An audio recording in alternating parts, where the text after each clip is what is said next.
pédagogie active, c'est l'enfant qui est acteur de ses loisirs, puisque nous on est dans le cadre du loisir et pas de l'éducation nationale et pas de l'école.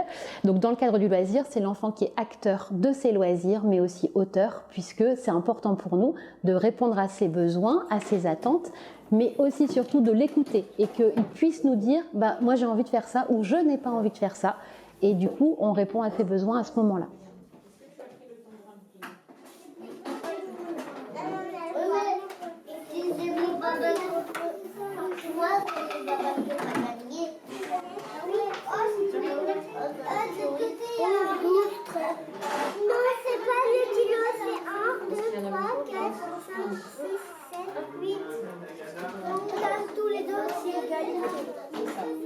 Les petits, les animateurs, on propose des projets ou des activités diverses. Alors on peut avoir des activités sportives, culturelles, manuelles, tout type d'activités.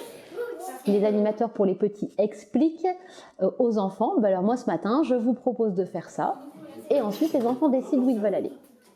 Donc il y aura les activités Montessori, les activités libres dans les tiroirs. Il y aura aussi des activités manuelles où vous allez faire vos empreintes avec de la peinture. Il y aura les activités dans la salle Tagada, ici, donc, qui seront des jeux coopératifs. Qui va partir en Montessori avec Caroline? Ceux qui veulent aller, vous allez dans le carré. C'est bon? On y va? Wanda, qu'est-ce que tu veux faire? Peinture. Est-ce qu'il n'y a pas quelqu'un qui... Tu veux changer, Cyril? Allez, on y va. Pour les plus de 6 ans, c'est plus à l'écrit. Les enfants, quand ils arrivent, ils voient dans la salle des affiches avec le nom des salles. Et donc, les animateurs mettent, dans la salle Dragébus, moi je propose un atelier jeu de société. Et donc, à 10h, les enfants, hop, ils savent qu'ils ont envie de faire jeu de société, ils vont en Dragébus et un animateur est là pour les attendre.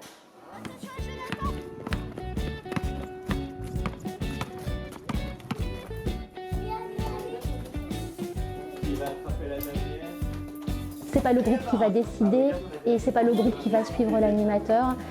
C'est chaque enfant est important et que donc chaque enfant, à un moment donné, il a envie d'être seul, ou il a envie d'être avec les copains, ou il a envie de faire un jeu de cartes et qui sont que deux dans un coin. Et c'est rendre ça possible.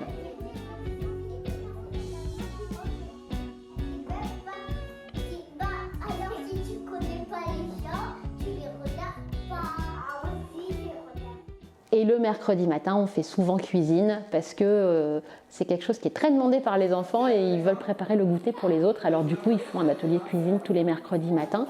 Et atelier cuisine, ça veut dire on va faire les courses, on revient, on prépare et voilà.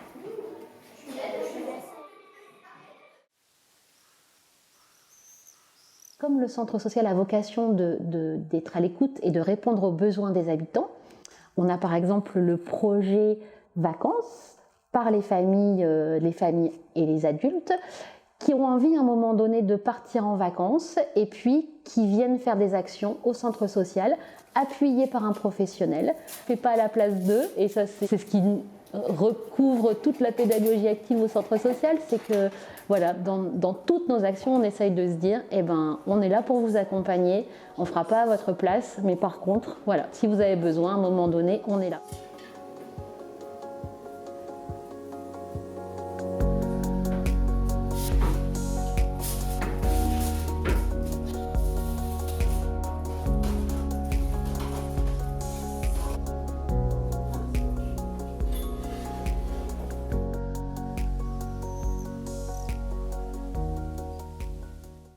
Moi, à mon avis, les projets, ça va apporter qu'on prend conscience vraiment des choses qu'il faut faire pour partir, l'argent qu'il faut, un logement, on a besoin de plusieurs choses et on se rend vraiment compte qu'il faut du travail pour partir et du coup, pour l'avenir, c'est bien. Vous pouvez installer tout seul de façon autonome? Ouais, bon. Ok, 17h. J'ai déjà eu la responsabilité de chef de projet. C'est une responsabilité plutôt administrative qu'en vrai il n'y a pas vraiment de chef.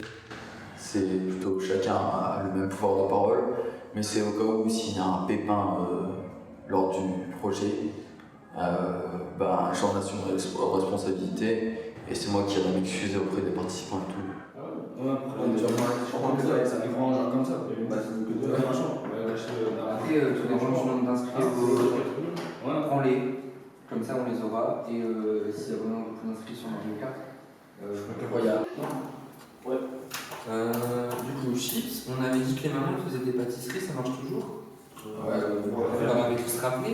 Pour moi, les meilleurs moments qu'on a passés, c'est les séjours, parce qu'on passe vraiment une semaine, 24 heures sur 24 ensemble, avec nos amis, donc à faire les activités qu'on veut, faire ce qu'on veut dans les règles.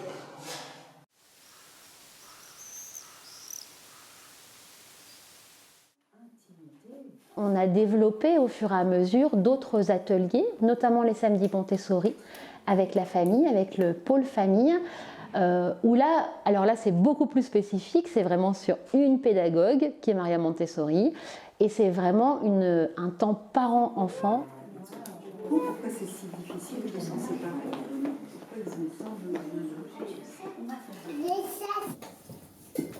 J'avais déjà entendu parler des ateliers Montessori, de la pédagogie Montessori.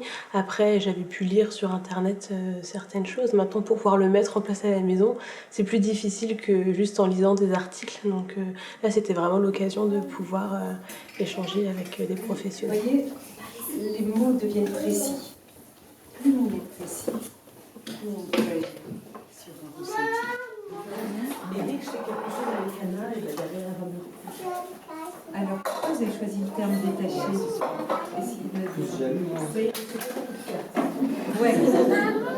Pour moi, la pédagogie active, c'est d'être au même niveau que nos enfants. On apprend d'eux, ils apprennent de nous. C'est pas nous qui leur enseignons et c'est pas eux qui écoutent. Et on se rend compte qu'en fait, ils ont des connaissances, des fois qu'on se rend pas compte, et qu'ils arrivent encore mieux à nous les apprendre que nous, on arriverait à le faire.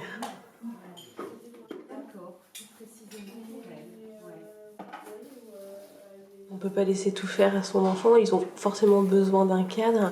Après, je pense qu'il y a des choses qui ne sont pas négociables à partir du moment où c'est dangereux, où il faut faire attention. Mais par contre, au contraire, ça peut permettre d'étendre certaines situations et d'apprendre à être autonome à nos enfants. Et à partir du moment où ils sont autonomes, ils se mettent aussi moins en danger. Donc on a moins besoin de râler. Ce que j'ai appris, c'est qu'au lieu de leur proposer des activités que nous, on aimerait leur faire faire, il vaut mieux les observer, nous, au quotidien à la maison, savoir quels sont leurs besoins, qu'est-ce qui les intéresse, et leur proposer des activités en fonction de ça. Et ne pas imposer ce que nous, on aimerait qu'ils apprennent, sinon d'ailleurs, ils apprennent beaucoup moins bien.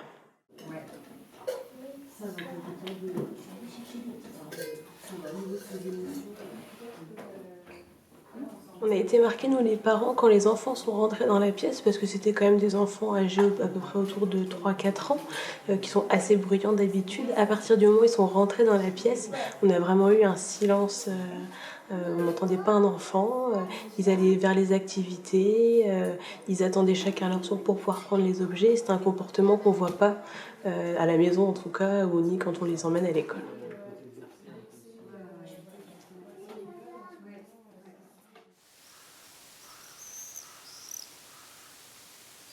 Tout est mis en place pour que les enfants d'abord puissent s'exprimer, puissent se déplacer de façon autonome. Donc ça passe par de l'aménagement, ça passe par de la sécurité, parce que du coup on a un animateur renfort supplémentaire pour que voilà, il soit vigilant dans les couloirs. C'est de l'accompagnement et on dit aux animateurs, voilà, ce que les enfants ont le droit de faire, vous avez le droit de le faire. Ce que les enfants n'ont pas le droit de faire, vous n'avez pas le droit de le faire, comme la direction.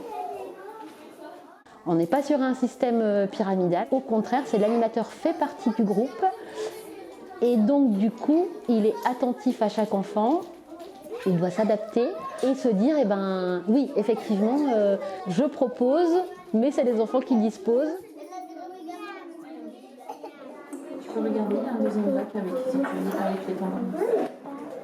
Ça a apporté une réflexion aussi, pas seulement sur le pôle animation-éducation, mais sur tous les pôles, en se disant qu'est-ce qu'on peut faire sur l'aménagement du centre social pour que ce soit plus fluide, pour que le matériel soit adapté, pour qu'effectivement on dise les enfants ont le droit d'aller chercher leur matériel tout seuls. Et du coup il faut mettre en place des choses qui sont à leur hauteur, et donc il faut changer notre mobilier, il faut changer notre façon de faire.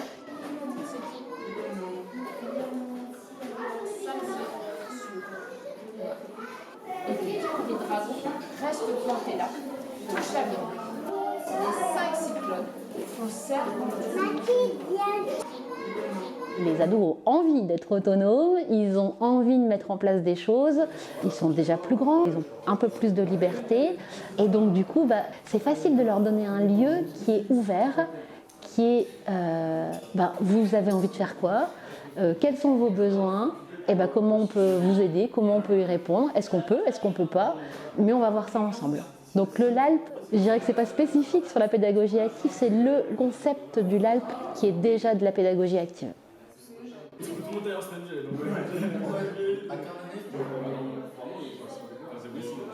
Moi, avec le LALP, je pense que j'ai appris à vivre en communauté parce qu'au début, j'avais plusieurs petits problèmes de m'entendre avec les gens. Du coup, il fallait prendre sur soi. Du coup, maintenant, on s'entend tous bien, on est tous soudés et tout, alors qu'avant, c'était dur. Mon évolution personnelle avec le LALP est plutôt positive. Personnellement, je pense avoir gagné en maturité. Maintenant, j'arrive mieux à m'entendre en communauté. Plus, j'ai développé aussi l'entraide, qu'avant, je n'avais pas avant. Je pensais qu'à moi d'abord, ensuite les autres après. C'est finalement agréable de travailler dans une structure où chacun va discuter avec l'autre. C'est l'équipe qui a fait que tout le monde s'est senti impliqué dans ce projet et que du coup, ça a été facile de le mettre en place et du coup, tout le monde voit l'intérêt.